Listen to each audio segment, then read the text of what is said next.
आप सभी का मेरे YouTube चैनल पर स्वागत है। दोस्तों, आज हम लोग उत्तर प्रदेश लोक सेवा आयोग द्वारा कंडक्ट कराया जाने वाला यूपी पीसीएस का जो एग्ज़ाम होता है उसके मेंस के सिलेबस के बारे में जानने की कोशिश करेंगे। और इसमें हम लोग ये देखेंगे कि मेंस का जो पेपर होता है उसमें कितने पेपर होते हैं, जो मेंस का एग्ज़ाम होता है उसमें कितने पेपर होते हैं, और हर एक पेपर किस पर्टिकुलर टॉपिक से रिलेटेड है, और हर एक पेपर में कितने क्वेश्चंस आते हैं, और हर एक क्वेश्चन कितना मार्क्स कैरी करता है। और इसके बाद हम लोग देखेंगे कि उसका जो वर्ड लिमिट है वो कितना है, आपको किस किस मीडियम यानी किस किस भाषा में आपको मेंस में लिखने के लिए अलाउ किया जाता है। उन सब बातों को आज हम लोग डिटेल से यहाँ जानने की कोशिश करेंगे। तो सबसे पहले दोस्तों आपको हम ये बता दें कि उत्तर प्रदेश पीसीएस का जो एग्ज़ाम होता है दोस्तों वो 3 फेज़ में कंडक्ट कराया जाता है। 3 फेज़ में कंडक्ट कराया जाता है। जो पहला फेज होता है दोस्तों वो प्रीलिम्स का होता है एग्ज़ाम। प्रीलिम्स के बारे में हम लोग पिछली वीडियो में डिटेल में डिस्कस किया है। यहाँ मैं आपको एक ब्रीफ आइडिया दे देता हूँ। जो प्रीलिम्स का एग्ज़ाम होता है दोस्तों वो बेसिकली उसमें 2 पेपर होते हैं। एक पहला जो पेपर होता है जीएस का होता है, और जो दूसरा पेपर होता है वो सीसैट का होता है। दोनों एक ही दिन एग्ज़ाम कंडक्ट कराए जाते हैं अलग अलग टाइम पर, और दोनों के लिए 2-2 घंटे का टाइम अलॉट किया जाता है आपको। जो जीएस का पेपर होता है दोस्तों उसमें 150 सवाल आते हैं और 2 घंटे का टाइम दिया जाता है, ये 200 मार्क्स का होता है। जो सीसैट का पेपर होता है दोस्तों ये 100 सवाल इसमें आते हैं और इसमें 2 घंटे का टाइम इसमें भी अलॉट किया जाता है आपको, और ये भी 200 ही मार्क्स का होता है। दोस्तों जो सीसैट का पेपर होता है वो बेसिकली क्वालिफाइंग होता है। इसमें 33% आपको मिनिमम मार्क्स लाना ही लाना है। इसके बाद ही आपका जीएस वाली कॉपी को चेक किया जाएगा। यानी आप अगर सीसैट वाले पेपर में 33% मार्क्स नहीं ला पाते हैं तो आप ऑटोमेटिकली एक हिसाब से प्रीलिम्स में फेल ही हो जाएंगे, क्योंकि सीसैट में आप कितना भी मार्क्स लाइए वो काउंट नहीं किया जाएगा। सीसैट को आपको क्वालिफाई करना ही करना है।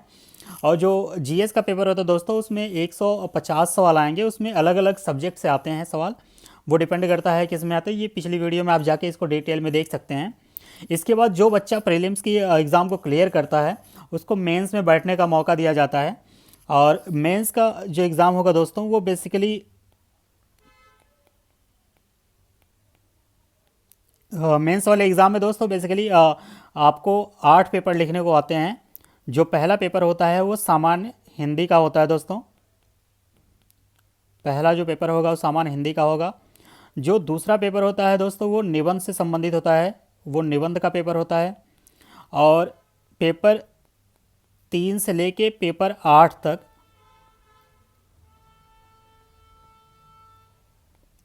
ये जीएस के पेपर होते हैं। उसमें हम आगे डिटेल में देखेंगे कि किस पेपर में कितने क्वेश्चन आते हैं, कितने कितने मार्क्स कैरी करते हैं। तो सबसे पहले जो आज दोस्तों हम लोग देखने जा रहे हैं वो सामान्य हिंदी का है। सामान्य हिंदी का यहाँ पे आपके सामने स्क्रीन पर सिलेबस दिख रहा होगा। इसमें बेसिकली 5 टॉपिक मेंशन किया गया है। जैसे कि पहला टॉपिक आप देख पा रहे होंगे कि दिए हुए गद्य खंड का अवबोध एवं प्रश्नोत्तर। दूसरा जो टॉपिक है दोस्तों वो संक्षेपण से है। तीसरा है सरकारी एवं अर्ध सरकारी पत्र लेखन, तार लेखन, कार्यालय आदेश, अधिसूचना, परिपत्र, इससे संबंधित है। चौथा है दोस्तों शब्द ज्ञान एवं प्रयोग, जिसमें आपको देखने को मिलेगा उपसर्ग एवं प्रत्यय से सवाल, विलोम शब्द से सवाल देखने को मिलेगा, वाक्यांश के लिए एक शब्द से मिलेगा, वर्तनी एवं वाक्य शुद्धि से मिलेगा। और जो 5वां टॉपिक है दोस्तों वो लोकोक्ति एवं मुहावरे हैं। या इन सब से बेसिकली अभी तक जो ट्रेंड आया रहा है, मतलब पिछले 2018 से जब तक ये रिटन मेंस होने लगा है तब से आपको देखने को मिलेगा इसमें कि लगभग 8 सवाल सामान्य हिंदी वाले पेपर में देखने को मिलते हैं। और ये सामान्य हिंदी का जो पेपर होता है दोस्तों 150 मार्क्स का होता है। 3 घंटे आपको समय दिया जाएगा, 150 मार्क्स का होता है। आपको ये सब्जेक्टिव होता है, ये लिखना होता है इसमें। इसके बाद दोस्तों जो दूसरा पेपर होगा वो ऐसे से संबंधित होगा, यानी निबंध से। दोस्तों एक बात यहाँ पे ये है कि जो भी क्वेश्चन पेपर आपको दिया जाएगा वो या तो हिंदी में लिखा होगा या तो इंग्लिश में। ये दो ही लैंग्वेज में प्रिंटेड होता है। लेकिन आपको कमीशन 3 लैंग्वेज में लिखने के लिए अलाउ करता है। हिंदी हो सकता है आपका एक लैंग्वेज, इंग्लिश या उर्दू। इन 3 लैंग्वेज में से किसी एक लैंग्वेज में ही आप पेपर को लिख पाएंगे।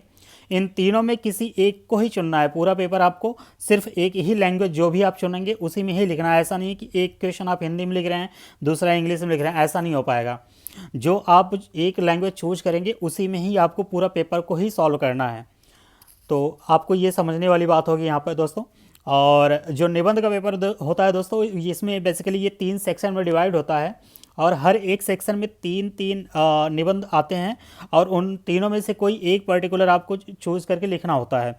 तो यानी हर एक जो सेक्शन है वो 50 मार्क्स कैरी करता है, क्योंकि ऐसे का भी पेपर जो होता है 150 मार्क्स का ही होता है। 150 मार्क्स का निबंध का भी पेपर होता है, 150 मार्क्स का सामान्य हिंदी का भी पेपर होता है। तो हर एक सेक्शन 50 मार्क्स कैरी करता है और इसकी जो मैक्सिमम वर्ड लिमिट है वो 700 शब्दों की है। यानी आपको हर एक सेक्शन से एक एक निबंध लिखना है, तो टोटल आपको 3 निबंध लिखने हैं और हर एक निबंध 50 मार्क्स कैरी करता है और हर एक निबंध की जो वर्ड लिमिट होती है वो 300 शब्दों की होती है। यहाँ पे दोस्तों कुछ टॉपिक उन्होंने मेंशन कर रखा है, जैसे सेक्शन 1 में उन्होंने दे रखा है कि literature and culture, social spheres and political spheres, ये तीनों में से किसी एक पर्टिकुलर टॉपिक पे आपको लिखना होगा। सेक्शन जो बी है उसमें साइंस, इन्वायरमेंट एंड टेक्नोलॉजी से संबंधित है पहला पार्ट, दूसरा है इकोनॉमिक स्फेयर से, तीसरा है agriculture and industry and trade से।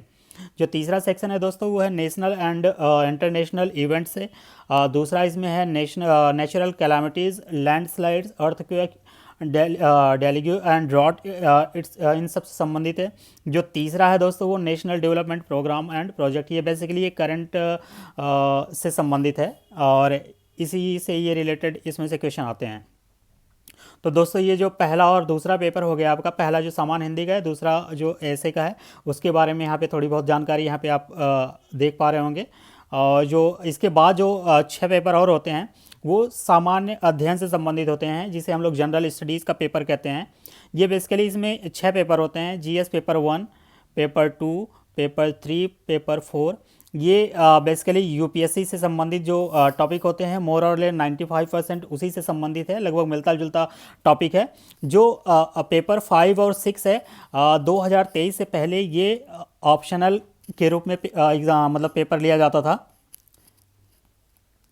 ऑप्शनल से संबंधित होता था ये, लेकिन 2023 से ये ऑप्शनल को हटा दिया गया है और उसके स्थान पे यूपी स्पेसिफिक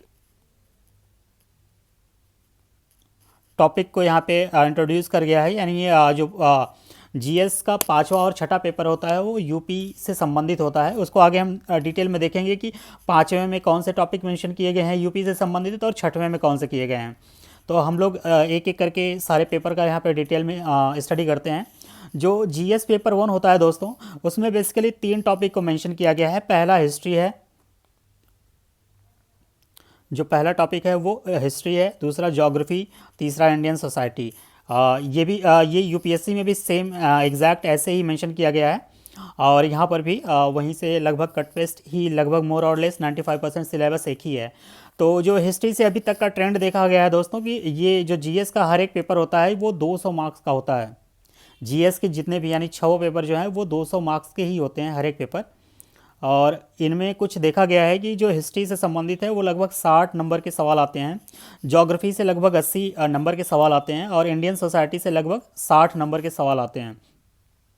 अब जीएस का जो पेपर होता है दोस्तों, उसमें आप देख पा रहे होंगे यहाँ पे कि उसमें हर एक पेपर में 20 सवाल आपको देखने को मिलेंगे और वो 2 सेक्शन में डिवाइड होता है, सेक्शन ए और सेक्शन बी।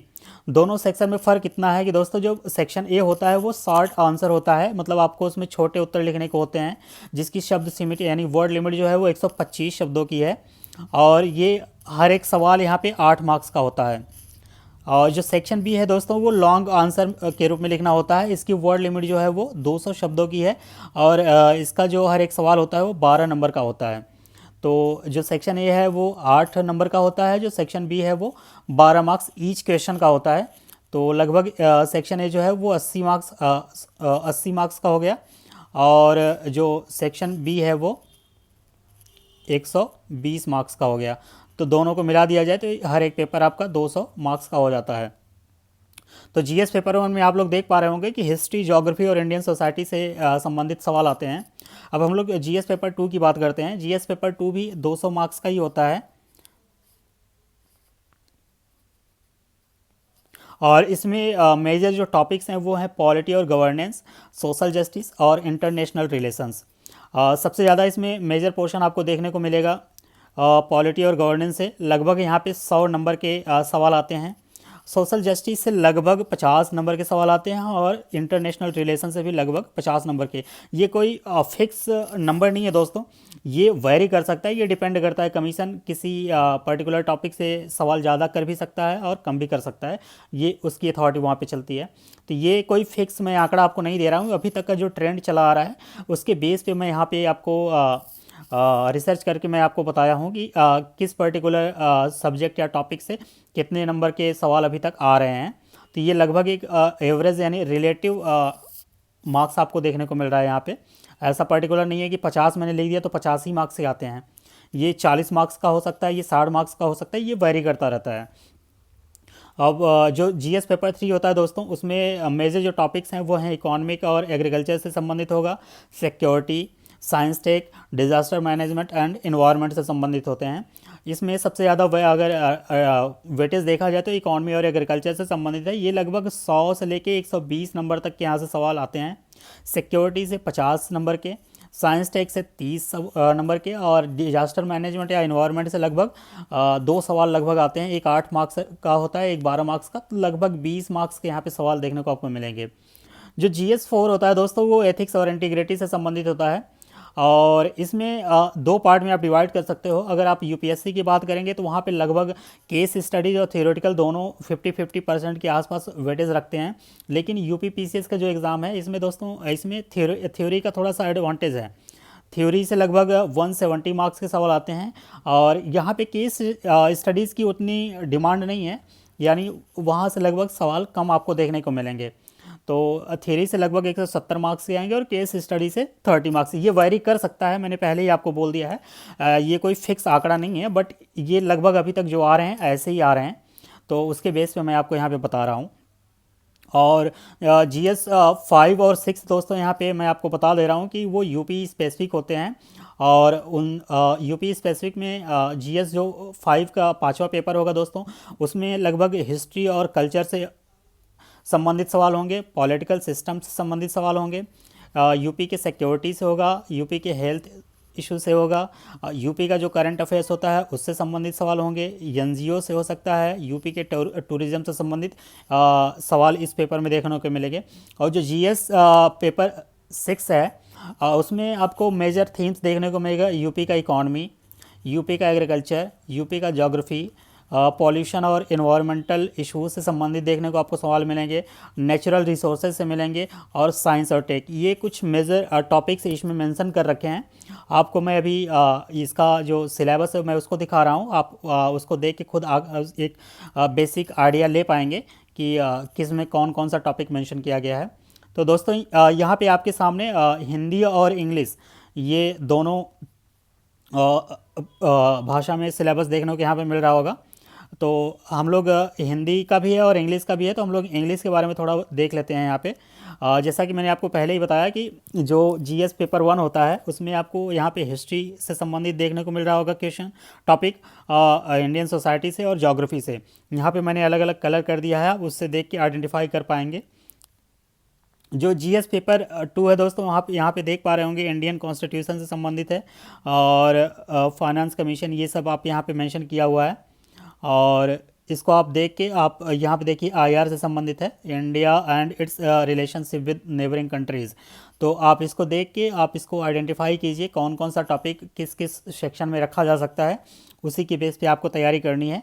मैं आपको यहाँ पे सिर्फ एक ब्रीफ आइडिया दे रहा हूँ कि किस किस टॉपिक से किस किस पेपर में कौन कौन सा टॉपिक मेंशन किया गया है। आप इसको देख के खुद इस पर रिसर्च कीजिए और उसको एनालाइज़ कीजिए, तो ज़्यादा बेटर रहेगा, आपको ज़्यादा समझ भी आएगा। और जो यहाँ जनरल स्टडीज़ पेपर 3 है उसको आप यहाँ पे देख पा रहे होंगे, इकोनॉमी से संबंधित होगा, agriculture, science tech, environment, security, ये सब यहाँ पे कुछ टॉपिक मेंशन किए गए हैं। और जो GS पेपर 4 होगा उसमें एथिक्स और इंटीग्रिटी से संबंधित होगी। आप यहाँ पे देख पा रहे होंगे ethics and human interface, attitude, aptitude, emotional intelligence और मोरल थिंकर्स का जो कंट्रीब्यूशन है उसके बारे में देख पा रहे होंगे। पब्लिक या civil values, probity in governance, case studies on above issues, इन सब जो टॉपिक है, इन सब टॉपिक से संबंधित जो केस स्टडीज़ से सवाल बन सकते हैं वो एग्ज़ाम में वहाँ पे आते हैं। जनरल स्टडीज़ 5 का अगर हम लोग बात करें तो मैंने आपको पहले ही बता दिया कि इसमें history, culture, civilization, ancient city of UP, क्योंकि ये यूपी पाँचवा और छठा पेपर यूपी स्पेसिफिक है, तो इसमें आपको यूपी से ही संबंधित सवाल आएंगे और उसी से संबंधित आपको आंसर भी वहाँ करना है, क्योंकि ये पेपर पहले ऑप्शनल होता था, तो बाद में काफ़ी स्ट्राइक होने के बाद इसको हटा दिया गया है कमीशन द्वारा और इसके जगह इन दो नए पेपर को ऐड किया गया है। तो आप यहाँ सामने देख पा रहे होंगे, हिस्ट्री हो गया, कल्चर हो गया, rural urban and tribal issues हो गया, पॉलिटिकल सिस्टम ऑफ यूपी हो गया, लोकल सेल्फ गवर्नमेंट हो गया, लैंड रिफॉर्म हो गया, issue related to security of UP's हो गया, लॉ ऑर्डर हो गया, मेडिकल एंड हेल्थ इशू हो गया, स्टेट एजुकेशन सिस्टम हो गया, contribution of UP in development of India, current affairs of UP, NGO in UP, tourism in UP, emphasis on innovation in various field in UP. इन सब topic से संबंधित ये paper है। और जो पेपर 6 है जनरल स्टडीज़ का, उसमें आप देख पा रहे होंगे economy of UP, investment UP, UP new forest policy, agro and social forestry in UP, geography in UP, pollution and environmental issue in UP, natural resource of UP, climate change and weather forecasting issues in UP, habitat and ecosystem structure and function, ये सब है। Science tech हो गया, और involvement of public private partnership for development of UP. आप हर एक topic में देख पा रहे होंगे कि सामने उसकी यूपी लिख रखा है, तो आपको यूपी ओरिएंटेड यानी यूपी स्पेसिफिक पढ़ाई करनी पड़ेगी। और जो भी डेटा आपको देना है, अगर आपको कंपेयर करने को भी आ रहा है तो आप नेशनल डेटा को देने के बाद आप राइट साइड उसके या लेफ़्ट साइड उसके यूपी स्पेसिफिक डेटा को भी आप मेंशन कर सकते हैं। तो आपको इन दो पेपर को स्टडी करने के लिए आपको यूपी स्पेसिफिक डेटा का बहुत ज़्यादा यूज करना पड़ेगा। ये दोस्तों कुछ आपके सामने मेंस के सिलेबस देखने को मिला है। उम्मीद करता हूँ कि आपको एक ब्रीफ आइडिया लगा होगा कि मेंस का पेपर कैसा होता है यूपी पीसीएस का, और उसमें क्या क्या टॉपिक आपको देखने को मिलेगा।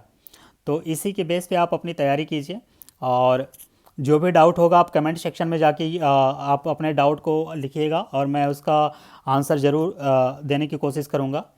और फिर मिलते हैं दोस्तों एक नए वीडियो में और नए अपडेट के साथ। कुछ आपको जो अभी 17 मार्च इसका डेट रखा गया है एग्ज़ाम का, उसमें मैं कोशिश कर रहा हूँ कि आपको हर दिन एक स्टैटिक सब्जेक्ट से कोई ना कोई टॉपिक और उसी से संबंधित आपका जो PYQs आया हुआ है, यानी प्रीवियस ईयर के जो क्वेश्चन उस टॉपिक से संबंधित होंगे, उसको प्रोवाइड करने की कोशिश कर रहा हूँ।